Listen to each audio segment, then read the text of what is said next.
రాష్ట్రమంతా ఒక తీరులో వెళ్తా ఉంటే నెల్లూరు జిల్లాలో ప్రత్యేకంగా ఒక తీరు వెళ్తా ఉంది. ఇక్కడ ఎంత మంది మీద నాయకుల మీద మాకు ఇంక వేరే పనే ఉండట్ల. ఆ పోలీస్ స్టేషన్ల చుట్టూ ఆ కోర్టుల చుట్టూ తిరగడం తప్ప వేరే పనే కనిపించట్ల. ఆ విధంగా ప్రతి ఒక్కరిని కూడా ఇబ్బంది పెట్టే పరిస్థితి ఈరోజు కనపడతా ఉంది. కేవలం ఏంటంటే ఈ కూటమి ప్రభుత్వం ప్రధానంగా అట్టర్ ఫెయిల్యూర్ అయింది. ఈ రోజు మరలా ఎక్కడెక్కడ కేసులన్నీ ఎతికి నాయకులందరినీ తీసుకొని వచ్చి ఒక డైవర్షన్ పాలిటిక్స్ లో భాగంగా ఈ రోజు అరెస్టులు కూడా చేస్తా ఉన్నారు. కేవలం మెడికల్ కాలేజ్ ఒక ఇష్యూనే కాదు, అనేకమైనటువంటి ప్రతి దాంట్లో కూడా ఫెయిల్. ఎక్కడ కూడా గవర్నమెంట్ మీద ఈ రోజు ప్రజల్లో సానుభూతి లేదు.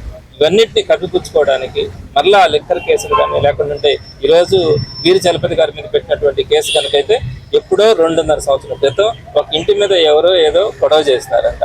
ఆ గొడవ చేసిన తర్వాత ఎప్పుడైనా కూడా మనకంతా తెలిసిన విషయం ఏంటి, ఒక ఎఫ్ఐఆర్ కడుతూ ఉన్నారంటే అదేదో నిన్ననో ఉదయాన్నో మధ్యాహ్నమో జరిగినటువంటి దానికి సంబంధించి ఆ రోజు ఎఫ్ఐఆర్ కడతారని తెలుస్తుంది.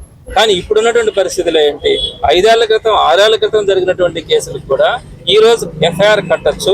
వాళ్ళని తీసుకొచ్చి ఏం విచారం లేకుండా పోలీస్ స్టేషన్లో పెట్టేసి ఆ సెక్షన్స్ ని తీవ్రతను బట్టి జడ్జిని కూడా ఎటువంటి పరిస్థితుల్లో దానికి సంబంధించి బెయిల్ ఇవ్వలేనటువంటి సెక్షన్స్ ని పెట్టడం, తీసుకెళ్లి జైలులో పెట్టడం, ఇది మనం గమనిస్తూ ఉండేటువంటి తీరు. ఇది ఎప్పుడు ఎక్కడ కూడా ఎవరు కూడా చూడాలి. అదేవిధంగా ఇంకోటి ఏంటి, దాంట్లో ఏదో ఒక విధంగా బెయిల్ తెచ్చుకుంటే మళ్ళీ ప్యారలల్ గా ఇంకొన్ని కేసెస్ అన్ని కూడా బిల్డప్ చేసి పీటీ వారెంట్ల ద్వారా వాళ్ళని కొన్ని నెలల పాటు నిర్బంధించాలా అనే పరిస్థితి. ఈరోజు గోవర్ధన్ అనే ఇష్యూ కనుక చూస్తే అందరికీ కూడా ఒక ధైర్యం అయితే వచ్చింది. ఎవ్వరు కూడా జైలుకు పోయి భయపడాల్సిన అవసరంలో ధైర్యంగా నిలబడచ్చు, ధైర్యంగా పోరాడతాం.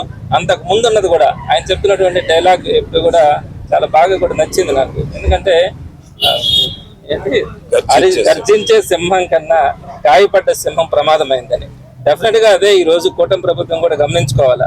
ఖచ్చితంగా ఈ రోజు ఎవరెవరైతే ఇబ్బంది పడతా ఉన్నారో మాకేం భయం అనేది ఏం లేదు. అమావాస్యకి ఎప్పుడు కూడా భయం ఉండదు. ఎందుకంటే రేపు పొద్దున పౌర్ణమి వస్తుందని అమావాస్యకి తెలుసు. పౌర్ణానికి భయం ఉంటుంది. ఎందుకని, పౌర్ణమి ఇదే లాస్ట్, రాబోయేది అమావాస్య అని. కాబట్టి ఈ రోజు వైఎస్ఆర్సీపీకి ఎన్ని చీకటి రోజులు పెట్టాలని చూసినా కూడా తప్పకుండా వైఎస్ఆర్సీపీకి రాబోయే రోజుల్లో ఒక మంచి రోజులు ఉన్నాయి. ఆ రోజు మీరు ఇబ్బంది పడాల్సి వస్తుంది. మీకు ఇప్పుడున్నటువంటి ఏ విధంగా అయితే ఎగరుతా ఉన్నారో, ఏ విధంగా అయితే విచ్చలవిడితనంతో ప్రదర్శిస్తా ఉన్నారో, ఇది శాశ్వతం కాదని కూడా మీకు తెలుసు. రాబోయే రోజుల్లో చీకటి రోజులే కాబట్టి మీలో ఆ భయం స్టార్ట్ అయిందని కూడా ఈ రోజు మీరందరూ కూడా గమనిస్తూనే ఉంటారు. కాబట్టి వైఎస్ఆర్సీపీ నాయకులు కార్యకర్తలు కాన్ఫిడెంట్గా ఉన్నారు, చలపతి గారు కాన్ఫిడెంట్గా ఉన్నారు. అదేవిధంగా కోవూరు సంబంధించినటువంటి కార్యకర్తల నాయకులు ప్రతి ఒక్కరు కూడా ఈరోజు ఇటువంటి కేసులకు కానీ దేనికి కూడా భయపడదు లేదంటున్నారు. ఆ విధంగా జిల్లా వ్యాప్తంగా కూడా సంఘటితంగా కూడా ఉంది. ఎవ్వరు ఎన్ని పెట్టుకున్నా కూడా ప్రజల తరపున పోరాడడానికి వైఎస్ఆర్సీపీ ఎప్పుడు కూడా ముందుంటుందని తెలియజేస్తారు.